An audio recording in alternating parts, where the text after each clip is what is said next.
한 2, 3주 전에 한 분의 강의를 듣게 됐습니다.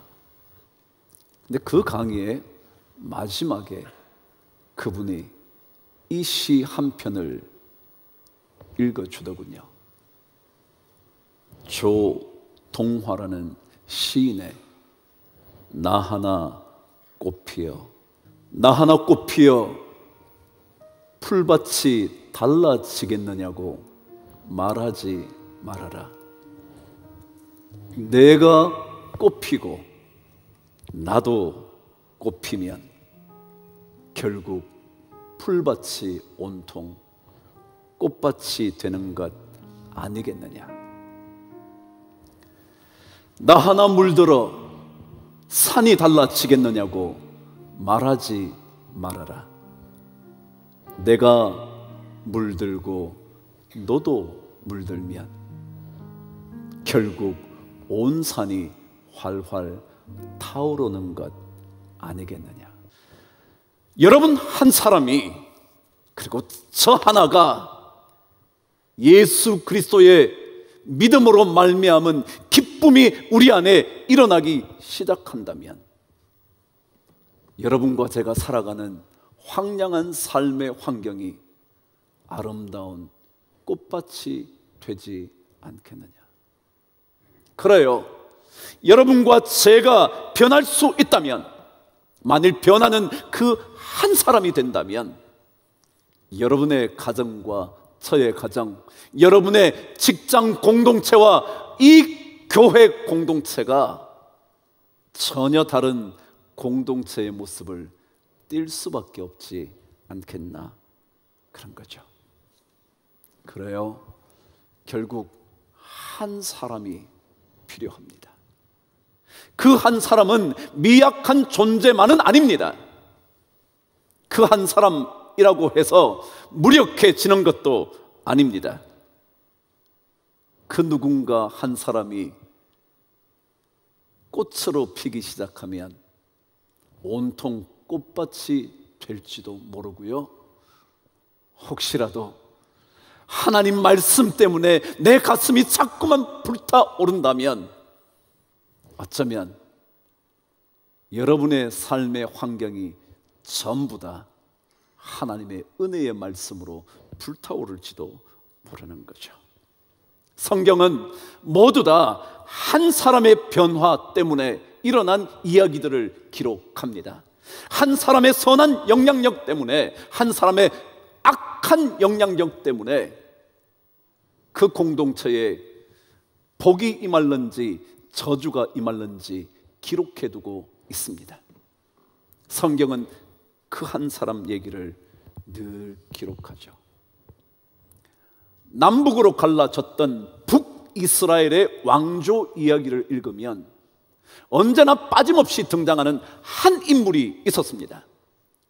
이스라엘 왕들의 이야기가 마감되는 그 마지막 부분에는 언제나 이 사람의 이름이 기록되어 있었습니다. 혹시 기억하시겠습니까? 느바스의 아들 여로보암이라는 사람이었습니다. 열왕기서를 쭉 읽으면 이스라엘, 북쪽 이스라엘 왕조 이야기, 왕들의 실패 이야기에는 반드시 이 사람의 이야기가 기록되어 있습니다. 이렇게 말이죠. 여호와 보시기에 악을 행하여 이스라엘로 범죄하게 한 느바스의 아들 여로보암의 죄에서 떠나지 아니하였더라 그랬어요. 여로보암 얘기가 아니었습니다. 다른 이스라엘 왕의 이야기였는데 그 왕의 사적 이야기를 기록하면서 마지막을 늘 이렇게 적는 겁니다. 느바스의 아들 여로보암의 죄에서 떠나지 않았던 사람이었다. 언제나 기록된 그 사람이었습니다.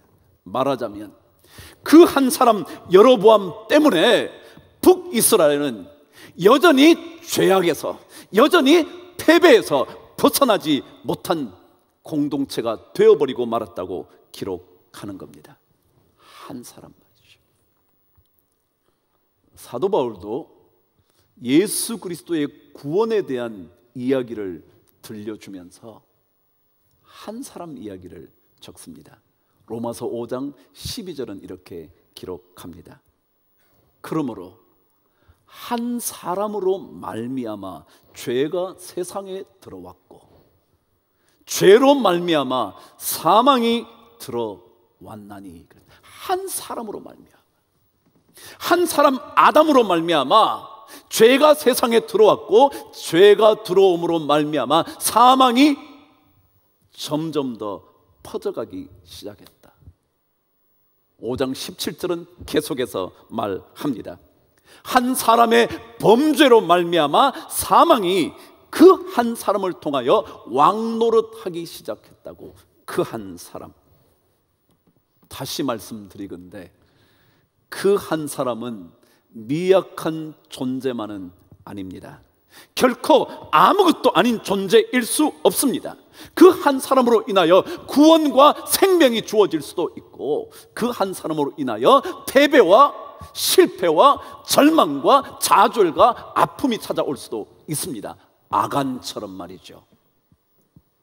그 아간 한 사람의 범죄로 말미암아 그 이스라엘 공동체는 지독한 고통을 겪다 패배하고 마는 겁니다. 한 사람으로 말미암아. 그 한 사람이 어떤 한 사람이 되느냐는 굉장히 중요합니다. 그 사람 때문에 공동체의 죄가 떠나지 않고 그 한 사람 때문에 그 공동체가 다시 살아날 수도 있기 때문이죠. 노아처럼 말이죠.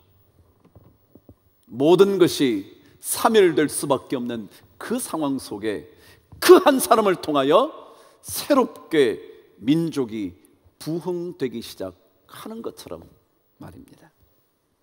여러분, 오늘 본문 8장은 솔로몬 왕이 성전을 완공하고 백성들에게 축복을 하면서 연설을 하기 시작을 합니다. 백성들 앞에 얘기를 시작하죠. 그러다가 마지막 부분에 가면 기도하면서 그 장을 마감합니다. 그 기도의 한 장면이 오늘 본문입니다. 근데 그의 기도의 핵심은 다른 것이 아니었습니다. 그의 기도의 핵심은 실패나 범죄, 기근이나 전염병, 그리고 질병, 재앙, 이 모든 것들이 삶을 공격하기 시작할 때 만일 기도하면 건져 달라는 간구의 기도였습니다. 기도의 핵심입니다. 우리 삶에 다가온 아픔과 고통과 질병과 재앙과 기근, 궁핍함, 이 모든 것에서 만일 하나님께 부르짖으면 하나님 우리를 좀 건져 주십시오 라는 기도입니다. 그런데 이 기도에는 가장 중요한 내용 하나가 담겨 있습니다. 저와 함께 8장 38절 앞부분을 읽어보도록 합니다. 한 사람이나 또는 주의 온 백성 이스라엘이 무슨 기도나 무슨 간구를 하거든 그랬습니다. 한 사람이나 온 이스라엘 백성이 주님께 기도하거든 들어주십시오, 그 얘기입니다. 근데 여기에서 중요한 것은 온 이스라엘 백성이 기도하는 것 이해할 만한데요, 그 앞에 한 사람이 기도하더라도 주님 고쳐주시면 안 될까요? 라는 기도였습니다. 한 사람. 어쩌면 여기에 기도하는 한 사람이라는 가치와 무게는 어쩌면 온 이스라엘 백성의 기도의 무게와 마찬가지일 거라고 느껴질 만큼 강력하게 표현이 되어 있습니다. 한 사람이 기도하면, 아니 한 사람이라도 주님 앞에 기도하기 시작한다면 주님 이 나라를 건져 주시옵소서. 이 땅의 기근과 재앙과 전염병과 모든 황충의 공격에도 불구하고 한 사람만이라도 기도한다면 하나님 건져 주십시오. 가정에서 눈물로 기도하는 한 사람이 있으면, 자녀는 바뀝니다. 가정에서 주님 앞에 무릎 꿇고 기도하는 그 한 사람이 있다면 그 가정은 반드시 회복됩니다. 그 한 사람 말이죠. 그 한 사람이 바로 여러분과 저이어야 하지 않을까요? 꽃 피어나야 한다면 여러분 한 사람이 꽃 피어야 되지 않겠습니까? 남들을 쳐다보면서 저 사람 때문에 내 인생이 광야가 되었다고 말하지 마시고, 여러분 그리고 제가 먼저 꽃 피어야 하는 것 아닐까요? 나 하나 꽃 핀다고 집안이 달라질 것 없다고 생각하실지 모르지만, 아니 그 한 사람으로 인하여 변화된다는 확신을 여러분 우리 모두가 가져야 하지 않겠습니까? 그렇다면 그 한 사람이 되기 위하여 우리에게 필요한 것은 뭘까? 오늘 성경은 두 가지 우리에게 강조해 줍니다. 첫 번째, 8장 38절 다시 한번 저와 함께 읽겠습니다. 시작. 한 사람이나 혹 주의 온 백성 이스라엘이 다 각각 자기의 마음의 재앙을 깨닫고 그랬습니다. 제가 강조한 단어가 혹시 들리셨습니까? 깨닫고라는 단어입니다. 그 한 사람이 되기 위하여 중요한 것은 깨달음이 있어야 된다는 거예요. 깨달을 줄 아는 존재여야 한다는 것이죠. 삶의 어려운 순간들을 보면서 깨달아야 한다는 겁니다. 왜 이것이 찾아왔는지, 왜 이것이 계속 반복되는지 깨달아야 한다는 것입니다. 깨닫는 사람이 되어야 그 한 사람이 될 수 있다고 성경 말합니다. 만일 깨닫지 못한다면 모든 것 다 빼앗겨 버리고 맙니다. 깨닫지 못한다면 그 재앙은 멈추지 않습니다. 그 기간은 물러가지를 않습니다. 여러분, 예수님께서 씨 뿌리는 비유를 해주셨습니다. 잘 기억하시겠죠? 근데 그 씨 뿌리는 비유를 말씀하신 다음 그 비유에 대하여 설명을 하시기 시작하셨습니다. 근데 그 설명한 첫 번째 내용이 이랬습니다. 한번 들어보실래요? 아무나 천국 말씀을 듣고 깨닫지 못할 때는, 그 다음 뭐예요? 악한 자가 와서 그 마음에 뿌려진 것을 뭐 한다고요? 빼앗는다 그랬습니다. 여러분, 씨가 뿌려지지 않으면 아무것도 얻을 수가 없습니다. 씨가 뿌려지지 않으면 싹이 날 리도 없고요, 꽃이 피어날 리도 없고요, 더더욱이 열매 얻기란 불가능합니다. 씨가 없다면. 근데 오늘 성경 뭐라고 그럽니까? 만일 하나님의 말씀, 천국 복음을 듣고 깨닫지 못한다면 악한 자가 와서 그 마음에 뿌려진 씨앗을 다 빼앗아가 버린다요. 그러니까 아무것도 맺을 수 없는 인생이 되게 하고 말 거라는 거예요. 그래요.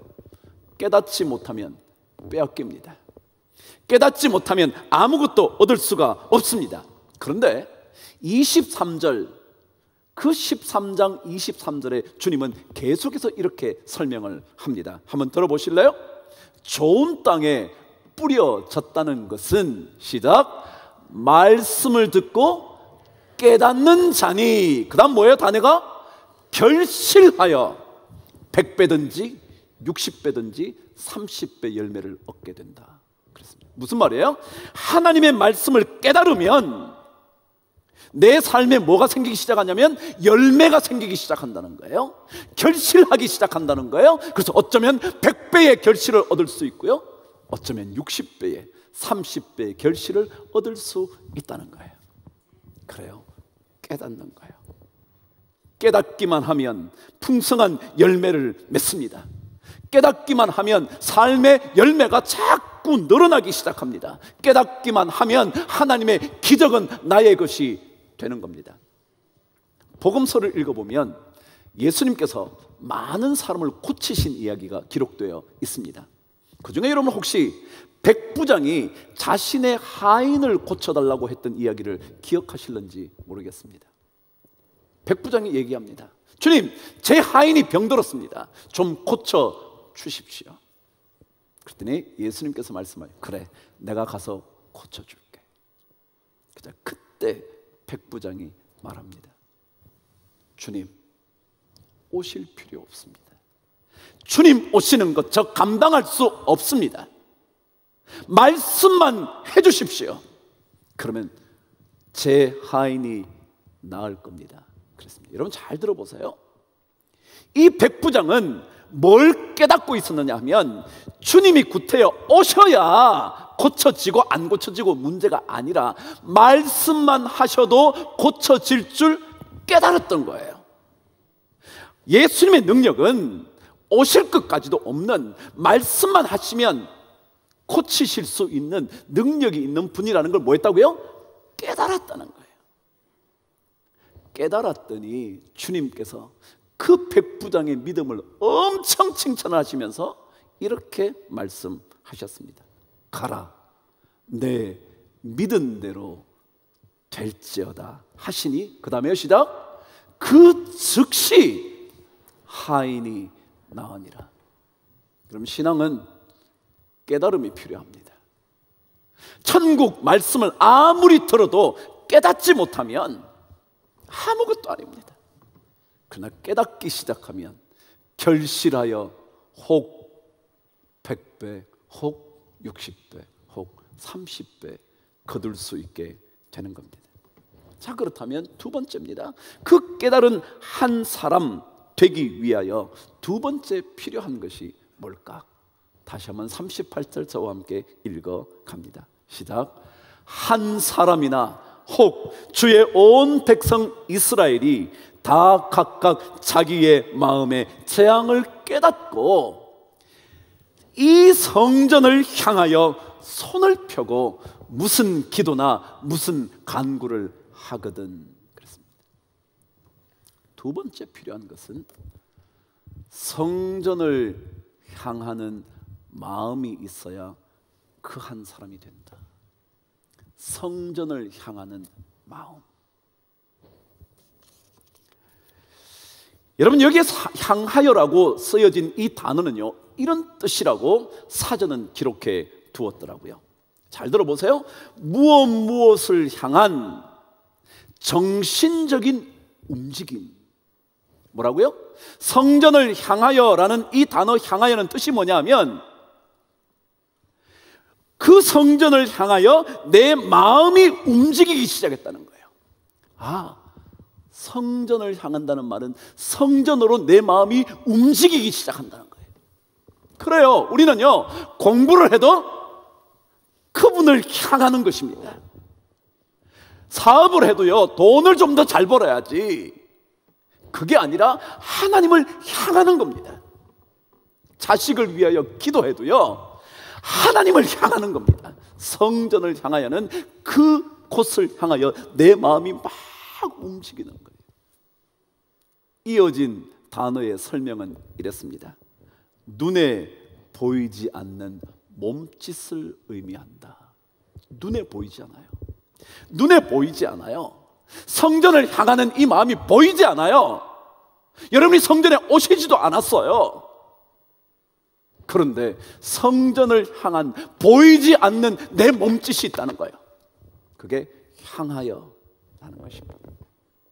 만일 여러분께서 여러분의 각자의 자리에서 성전을 향하여 기도하면, 그분을 향하여 여러분의 마음이 움직이기 시작하면, 그분을 향하여 보이지 않는 몸짓이 일어나기 시작하면 그 사람이 바로 하나님이 찾으시는 그 한 사람이라는 것입니다. 아무도 우리의 믿음을 볼 수 없지만 우리 마음이 그분을 향하여 자꾸만 움직이기 시작하면, 내 영혼이 그분을 향하여 자꾸 열려 있기만 하면 그 사람은 하나님이 찾으시는 한 사람이 된다는 거죠. 마치 다니엘처럼 말이에요. 그는 바벨론의 포로로 잡혀 있는 사람입니다. 비록 왕궁에서 섬기는 사람이었지만 그는 예루살렘 성전에 갈 수조차 없었습니다.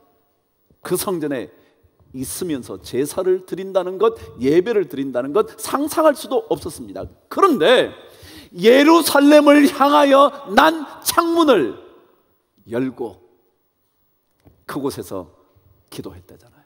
오늘 말씀 그랬죠. 성전을 향하여 내 마음이 막 움직이는 겁니다.